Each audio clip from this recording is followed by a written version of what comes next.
Hello and welcome back to Handsome Phantom. My name is Vaughn and today I'm going to be giving you guys my first impressions on Bloodstained Ritual of the Night. But to do that, we have to go back in time. Back in May of 2015, Koji Igarashi shocked the world with the announcement of his new project, Bloodstained Ritual of the Night, and its accompanying Kickstarter. Castlevania fans subsequently appeared in droves, throwing their money at Igarashi like he's Chris Pratt back in his stripper days. This garnered the project over $5 million in funding, so after what I'd assume was a completely normal amount of time rolling around in his Mount Everest-sized piles of money, Igarashi buckled down and began development on the game. Fast forward 4 years, 2 canceled ports, and 1 large graphical overhaul later, and Bloodstained Ritual of the Night is now in the hands of many of its backers. Given its long development cycle and its massive amount of funding, I find myself after a few hours playing the game with an itching question in the back of my mind.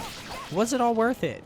Gameplay. From a gameplay perspective, I'd honestly say no. This might just be the millennial gamer in me, but each and every movement I make feels like I'm walking through a knee-high swamp. The playable character, Miriam, moves like she's wearing 100-pound ankle weights like Rock Lee from Naruto. But unlike Rock Lee, she never takes the damn things off and becomes a human rocket. Luckily, while lumbering around the map, I found a ranged weapon which made up for my utter lack of maneuverability.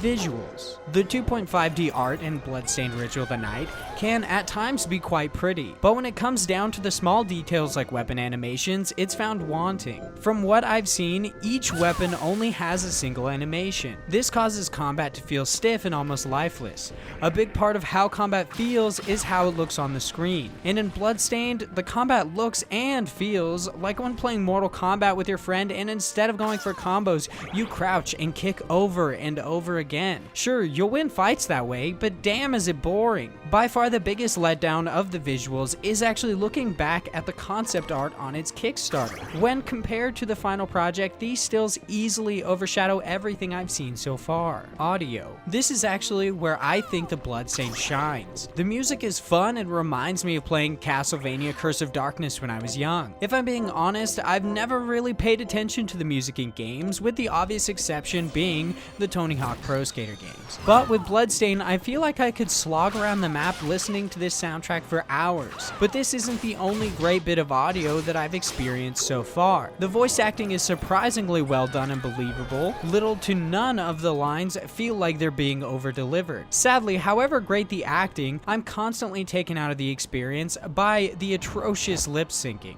All in all, my first impressions of the game have been bittersweet. On one hand, I appreciate the risks taken in the early hours of the game, such as a giant naked lady boss akin only to Dude Where's My Car. And on the other hand, you have poor lip syncing, a weighty playable character, and at times boring visuals. If this was under $20, I would jump at the chance to play. But given that it's a whopping $40, I'd recommend waiting for a sale. But of course, these opinions are formed entirely from the early hours of the game, so as far as I know, Miriam eventually lifts up her leg to reveal that she did indeed have massive ankle weights, and after doffing them, becomes a human cannonball. Thank you guys so much for listening to this video. If you guys liked it, make sure you click the like button. Make sure you subscribe for all of Handsome Phantom's content. We put out all sorts of awesome videos, and make sure to head over to the website to see all of our awesome written content. Once again, my name is Vaughn, and I hope you guys have a great day.